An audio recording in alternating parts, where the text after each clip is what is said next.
Dear students, good morning and welcome back to our mathematics class. और आज mathematics की class में हम एक बहुत ही इंटरेस्टिंग और बहुत ही यूनिक चैप्टर स्टार्ट करने वाले हैं, जिसने आपकी जो ज्योमेट्री की जो डेफिनेशन थी, ज्योमेट्री की कॉन्सेप्शन थी, उनको बिल्कुल एक नया शेप दे दिया। ठीक है, तो हम पढ़ने वाले हैं आज इंट्रोडक्शन ऑफ यूक्लिड ज्योमेट्री।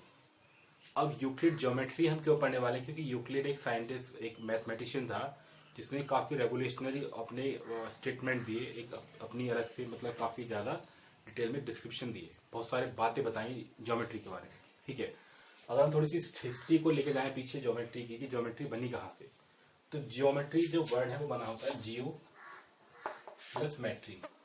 तो जैसे कि आपको पता होता है, मैट्री का मतलब होता है मेजरमेंट। मैट्री का मतलब क्या होता है? मेजरमेंट। ठीक है, और जियो का मतलब होता है अर्थ। तो कहीं ना कहीं जब सिविलाइजेशन, जब पुराने टाइम में जब सभ्यताओं का डेवलपमेंट हो रहा था, तो उस समय बहुत सारी मेजर प्रॉब्लम्स आ रही थी हमारे डेली लाइफ में, जिन प्रॉब्लम्स को ओवरकम करने के लिए साइंटिस्ट जो थे, एक्चुअली मैथमेटिक्स जो थे, वो दिमाग लगा रहे थे। जैसे उसमें एक एग्जांपल दे रखा था कि जैसे कहीं पे एक टाइम आया, एक पर्टिकुलर टाइम आया, उस समय बाढ़ आनी स्टार्ट हो गई। तो बाढ़ के टाइम पे जो रिवर का लेवल है वो कितना लेवल हुआ, कितने लेवल से वो ज्यादा हाई होकर फिर बाहर आना स्टार्ट हो गई। तो जो मैथमेटिशियन थे वो ये सोचते थे कि नेक्स्ट टाइम के लिए हमें तैयार रहना है, तो हमें कितना लेवल हाई रखना चाहिए उस नदी का, ताकि हम उस बाढ़ से बच सकें या हम अपने आसपास के किसानों को उससे बचा सकें। कुछ इस तरह की जो नीड थी, उन नीड के हिसाब से साइंटिस्टों ने उसकी डिस्कवरी को बढ़ाना आगे स्टार्ट किया। ठीक है, तो इसमें सबसे बड़ा कंट्रीब्यूशन आपने पढ़ा वो ज्योमेट्री में सबसे बड़ा जो कंट्रीब्यूशन था सबसे पहले वो थैलस का था।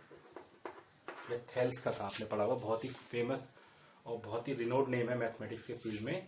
थेल्स ने क्या कहा था कि जो एक सर्किल होता है, जो उसकी ये डायमीटर है, वो इस सेंटर से दो इक्वल पार्ट में डिवाइड होती है।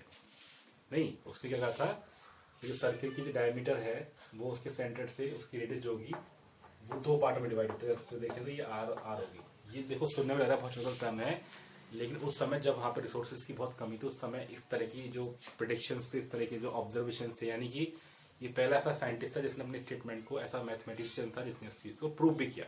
ठीक है, तो ये बहुत ही रिनोट था। इसके बाद आया पाइथागोरस, जो कि आप बहुत ही ज्यादा फैमिलियर हो स्टार्टिंग से ही पाइथागोरस थ्योरम के बारे में। तो पाइथागोरस जो था वो इसी का ही शिष्य था। पाइथागोरस जो था थैलेस का ही शिष्य था। तो इसने ज्योमेट्री के लिए, इसने ज्योमेट्री के फील्ड में बहुत ही ज्यादा कंट्रीब्यूशन किया। इसने बहुत ज्यादा अपने ऑब्जर्वेशंस को एक बुक में लिखा कि भाई ये मेरा ऑब्जर्वेशन है। उन सारे सारे ऑब्जर्वेशंस का इस्तेमाल किसने किया? उन सब का ऑब्जर्वेशन का इस्तेमाल किया यूक्लिड ने, जो अलेक्जेंडर के टाइम पे मैथमेटिक्स का एक टीचर था। अलेक्जेंडर के जो टाइम फ्रेम था, जो उसका एक अपना टाइम था, उस समय एक मैथमेटिक्स का टीचर था। तो उसने जो थे वहां पे कुछ बहुत सारे एलिमेंट्स, बहुत सारे मतलब वो बनाए, एक बुक बनाई। एक बुक क्या बनाई? बुकों का कलेक्शन बनाया। उस बुक के कलेक्शन को उसने नाम दिया एलिमेंट। क्या नाम दिया उसने? एलिमेंट। जिसके अंदर सिर्फ कितनी बुकें थी? 21 बुक्स थी। ठीक है, तो उनके कुछ पॉइंट्स को हम यहाँ पे डिस्कस कर लेते हैं इस एक्सरसाइज को स्टार्ट करने से पहले। और ये जो आपको सब सारी चीजें बता रहा हूँ, उनको बताने का ऑब्जेक्टिव यही है ताकि आप समझ सको कि यूक्लिड ज्योमेट्री इतनी इंपॉर्टेंट क्यों है। अभी इंपॉर्टेंट इस आपके नाइन्थ में इतने बहुत ज्यादा नहीं है, बट आपको पता होना चाहिए आगे जाके एक रेवोल्यूशनरी टर्म है, एक रेवोल्यूशनरी आइडिया था इसके पास में, जिसने सारी मैथमेटिक्स का, स्पेशली ज्योमेट्री का जो कॉन्सेप्शन था उसको चेंज कर दिया। ठीक है बच्चों, तो मैं आपको वो पॉइंट लिख रहा हूँ यहाँ पे। वो पॉइंट कौन से थे यहाँ पे? अगर हम इसकी बात करें एलिमेंट की, जिसके अंदर करीब करीब 21 बुक्स थी। ठीक है, तो यूक्लिड ने जो थे वहां पे बहुत सारी डेफिनेशन दी, एक्सियम्स और पोस्टुलेट। आपको पता होगा ये एक्सियम्स क्या होते हैं, पोस्टुलेट क्या होते हैं। ठीक है, चलो, तो उसके कुछ पॉइंट थे वहां पे, देखो। और इसका सिंपल सा पॉइंट ये था, यूक्लिड ने ये कहा था कि एक तो होता पॉइंट, ये पॉइंट है जिसके पास कोई डायमेंशन नहीं है, कोई डायमेंशन नहीं है। एक हो गया आपका सरफेस, जैसा आपकी बुक है, इसकी बाउंड्रीज है, तो ये होगा सरफेस, यानी कि इसके पास लेंथ और ब्रेथ है, इसके पास दो बाउंड्रीज होगी। उसके पास कोई बाउंड्री नहीं, इसके पास दो बाउंड्री होगी। और एक आपका है क्यूब, इसके पास तीन बाउंड्री, लेंथ भी हो गई, ब्रेथ भी हो गई और हाइट भी हो गई। तो ये आपका हो गया वॉल्यूम, यानी कि ये वॉल्यूम, ये एरिया और ये आपकी सिर्फ एक पॉइंट। यही कहीं ना कहीं पॉइंट थे जो आप देखो, यही चीज हमारी डेली लाइफ में है। आप जब आप एक घर बनाते हो तो घर को आप क्या देखते हो, रेक्टेंगल की शेप में या ट्रायंगल की शेप में, या ना इस तरीके जो शेप आपके घर में जो सारी शेपें हैं वो कहीं ना कहीं रेक्टेंगल है, स्क्वायर है, या कुछ इस तरीके का या ट्रायंगल है। तो उसमें इन्हीं चीज़ों को वहाँ पर अच्छे से एक्सप्लेन किया, जिससे हम उसको बहुत ज़्यादा रिनाउट मानते हैं, बहुत ज़्यादा सम्मान करते हैं। तो हम इसके कुछ पॉइंट को डिस्कस कर रहे हैं इन्हीं के बेसिस पे, जो मैंने यहाँ पे लिखे हैं, इन्हीं पॉइंट के बेसिस पे हम कुछ पॉइंट को डिस्कस कर रहे हैं यहाँ पे। ठीक है, तो सबसे पहले उसके एलिमेंट की कुछ जो बातें थी वहाँ पे, ठीक है, उसकी पहली बुक की कुछ एलिमेंट की बातें थी, उनको यहाँ पे लिखते हैं। यहाँ पे उसने बोला था कि ए पॉइंट, ये सिंपल पॉइंट्स हैं, आप ऑलरेडी आप इन चीज़ों को सुनोगे तो आपको लगेगा हाँ ये हम पढ़ चुके हैं, बट ये पॉइंट आए कहाँ से हैं, ये यूक्लिड की ही देन है। ये point is word which has no part. जैसे मैंने आपको अभी बताया इससे पहले कि पॉइंट का मतलब है जिसके पास कोई डायमेंशन नहीं है, जिसका कोई अपना पार्ट भी नहीं है। ठीक है, दूसरा है ए लाइन। एक लाइन जो होती है वो कैसी है आपकी, ब्रेथलेस, उसके पास कोई भी ब्रेथलेस पॉइंट है वो, यानी उसके पास कोई भी चौड़ाई नहीं है, सिर्फ उसके पास सिर्फ लंबाई है, या फिर लाइन होगी। ठीक है बच्चों, जो आपका थर्ड पॉइंट है वो क्या है आपका, the end of line lines are point, end of a line are point, यानी किसी भी लाइन की जो एंड है इनको क्या बोलते हैं, पॉइंट बोलते हैं। ए पॉइंट, ये बी पॉइंट, सुना ना आपने, आप बचपन से बोलते आ रहे हो कि भाई ए पॉइंट बी पॉइंट, ए पॉइंट बी पॉइंट आए कहाँ से। ठीक है, फिर आपका फोर्थ पार्ट है यहाँ पर, जैसे अ स्ट्रेट लाइन, जो सीधी सीधी लाइन होती है वो क्या होती है, straight line is a line which lies evenly, वो chart evenly with the point itself। यानी कि अगर मैं इस तरीके से बोलूंगा, आपकी जो एक लाइन है उसके पास पॉइंट्स है, तो वो उन पॉइंट्स पे लाई करेगी। Straight line is the line which lies evenly with the point itself, वो अपने पॉइंटों से ही बनी हुई होती है। अगर हम इसको देखें, ए बी जो है वो बहुत सारे पॉइंटों को मिलाने के बाद ही आपकी बनी हुई है इस तरीके से। ठीक है बच्चों, ये पांचवा पॉइंट हम बात करें यहाँ पे। अब सरफेस की बात करें, सरफेस देखो, ये वही पॉइंट है जो मैंने आपको शॉर्ट बताए थे सरफेस के बारे में। Surface is which has length and breadth. ठीक है, ये पॉइंट मैंने डिस्कस कर लिया था वहां पे। ऐसे ही अब 6 वाला जो है एज, अब उनके जो पॉइंट होंगे, जैसे हमने इनके एंड को हम क्या बोला, पॉइंट बोला, उनके जो एंड उनको बोलेंगे edges. Edges are the surface of line, surface. ठीक है, edges of a surface, edges of surface are lines. उसके जो एज होंगे वो क्या होंगे, लाइन्स होंगे। ये एक लाइन होगी, ये एक लाइन होगी। ठीक है बच्चों, बात समझ आ रही है। और आपका एक लास्ट पॉइंट और है प्लेन के बारे में, अगर हम बात करेंगे। अब प्लेन सरफेस, अब plane surface is a surface, देखो जैसे हमने एक प्लेन लाइन की बात की थी, एक लाइन इक्वल होती है, लाइज सरफेस लाइन इवनली। ठीक है, इवनली लाई कर रही है वहां पे with the straight line on itself. ये आपके पॉइंट लिखे हुए हैं, आप सिर्फ उनको रिवाइज कर लें पढ़ के, क्या सर को इन सबको बताने का ऑब्जेक्टिव क्या था, कि ये ऐसे पॉइंट्स हैं जो हमारे लिए बहुत फेमिलियर, बहुत काम आने वाले हैं हमारी ज्योमेट्री के टर्म्स में, ज्योमेट्री को करने के लिए। ठीक है बच्चों, तो ये उसकी पहली बुक के कुछ इंपॉर्टेंट पॉइंट थे, कुछ एलिमेंट्स थे जिनको हमने यहाँ पे डिस्कस कर लिया। ठीक है, और ये मैंने आपको पहले बता देते यहाँ पे, कोई दिक्कत वाली बात नहीं आनी चाहिए इसमें। ठीक है, अब देखो पोस्टुलेट क्या होता है, इसमें बहुत सारे टर्म्स यूज किए हैं। पोस्टुलेट ये बताने की चीज नहीं, पर हम फिर बता लेते हैं यहाँ पे एक्सियम्स। कभी कभी ये चीजें जो है आपकी फैमिलियर है, कभी हम इनको एक्सचेंज कर लेते हैं, कभी हम बोलते हैं एग्जाम्स, कभी हम बोलते हैं इनको पोस्टुलेट। सो पोस्टुलेट और एग्जाम एक्चुअल में होता क्या है, ये हम यूज करते हैं एजम्पशन के लिए कि हमने कोई प्रैक्टिकल किया, उस प्रैक्टिकल के लिए हमने कुछ एज्यूम कर लिया, तो उसको बोलते हैं उसके पोस्टुलेट। ठीक है, और कभी कभी इनको एग्जाम से बोलते हैं, क्या बोलते हैं इनको, एग्जाम।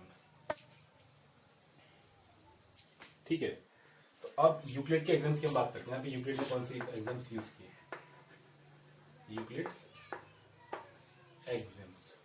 ठीक है, यूक्लिड एग्जाम्स में हमारे पास में क्या है, कुछ पॉइंट्स हैं यहाँ पे, अगर हम देखें तो 7 पॉइंट रखे यहाँ पे, और बड़े इंपॉर्टेंट है वो। थिंग्स विच आर इक्वल, या मैं आपको पढ़ के बताता हूँ, यहाँ पे आपको समझ में आ जाएगा। बहुत ही सिंपल है, पहले मैं आपको पॉइंट्स को बता रहा हूँ, अगर आपको पॉइंट्स लगे अलग हैं तो आप पूछ सकते हो कि सर हाँ ये चीज आपने कैसे बताई। ठीक है, तो पहला पॉइंट है वहां पे, the things which are equal to the same things are equal to another, यानी कि जो जैसी चीज ये वाली है अगर वो एक दूसरे के बराबर है, एक जैसी है, वो दोनों दिखने में एक जैसी होंगी तो वो इक्वल होंगी। क्या होगी वो, इक्वल। इसका पहला पॉइंट था। दूसरा पॉइंट यहाँ पे क्या था, इज इक्वल एडिड, अगर हमने इन दोनों को जोड़ दिया तो इससे बनने वाला जो होगा, जो बनेगा वो क्या होगा, वो दोनों मिला के बराबर होंगे, होल ऑफ द इक्वल। इन दोनों को जोड़ने का जो बनेगा वो इन दोनों के सब के बराबर होगा। ये तो आपका बिल्कुल कॉमन सेंस है यहाँ पे। अब अगर दो इक्वल को हमने सब्ट्रैक्ट कर दिया, ये दो इक्वल को हमने आपस में सब्ट्रैक्ट कर दिया, तो जो बनने वाला होगा उनका रिमाइंडर भी क्या होगा, वो इक्वल ही होगा। मतलब ये एक तरीके से बात कर रहे हैं स्क्वायर की, किसकी बात कर रहा है यहाँ पे, स्क्वायर की। हमने बोला कि आपके घर की जो सारी ईंटें हैं वो इस तरीके से एक ही शेप की हैं, तो ऐसा नहीं कि अगर आपने दो ईंटें निकाल दी तो ये जो ईंट है वो टेढ़ी मेढ़ी हो जाएगी। उस ईंट की जो डायमेंशंस हैं वो हर एक ईंट की डायमेंशंस के बराबर ही रहेगी। ठीक है, मेक सेंस यहाँ पे। चलो अगले पॉइंट पढ़ते हैं यहाँ पे। तीसरा पॉइंट था, चौथा पॉइंट एक्चुअल में, कि things are coincided one another are equal to the one. अगर जैसे हमने पढ़ा कॉन्करेंसी के बारे में, कि अगर ये एक शेप है और ये बिल्कुल इसी पे ओवरलैप कर रही है, दूसरी चीज पे ओवरलैप कर रही है, इसका मतलब वो इक्वल है। कैसे हैं वो, इक्वल है। ठीक है, the whole greater than the part. अब ऑब्वियसली आपने दो को इक्वल किया यहाँ पे, इन दोनों को, इनका जो होल होगा वो इन दोनों के सब मतलब इनसे ज्यादा ही होगा, किसी एक से ज्यादा होगा, लेकिन वो होंगे इसी के, उनकी डायमेंशन सेम रहेंगी। ये पॉइंट इनको डिस्कस करने वाला पॉइंट क्या है, कि अगर आपने एक ईंट ली दोनों को जोड़ दिया तो दो ईंट बनी, वो दोनों ईंटों की डायमेंशन सेम ही रहेगी। दोनों की डायमेंशन क्या रहेगी, सेम ही रहेगी। सेम का मतलब क्या है कि इनसे जैसे मैंने आपके लिए यहाँ पे किया, मैंने यहाँ पर कोई आपका स्क्वायर ले लिया, ठीक है, स्क्वायर ले लिया तो वहां पे जो बनने वाला आपका आगे जो आएगा वो भी आपका एक स्क्वायर ही आएगा। कुछ इस तरह का पॉइंट था यहाँ पे। ठीक है, तो things which are double at the same thing are equal to one another. अगर आपने हमने इसका डबल किया तो वो इसके बराबर ही होगी, एक दूसरे के बराबर होगी। ठीक है, the things which are half of the same things are equal to one another. अगर मैंने इसका हाफ किया तो कटने के बाद ये और ये दोनों आपस में बराबर होंगे, ये और ये आपस में बराबर होंगे। ऐसे इसका डबल जो किया था हमने वो भी आपस में बराबर ही थे। ठीक है बच्चों, तो ये इसे कुछ कॉमन नोटेशन से कुछ कॉमन पॉइंट हमने यहाँ पे डिस्कस कर दिए। ठीक है, ये इस वीडियो को बनाने का ऑब्जेक्टिव सिर्फ ये है कि ताकि हम आपको जो यूक्लिड डिवीजन का हम आपको इसको इंट्रोड्यूस करें तो आपको इसमें कोई दिक्कत ना आए इनके कॉन्सेप्ट को समझने में। ठीक है, अब आते हैं इसके पोस्टुलेट्स।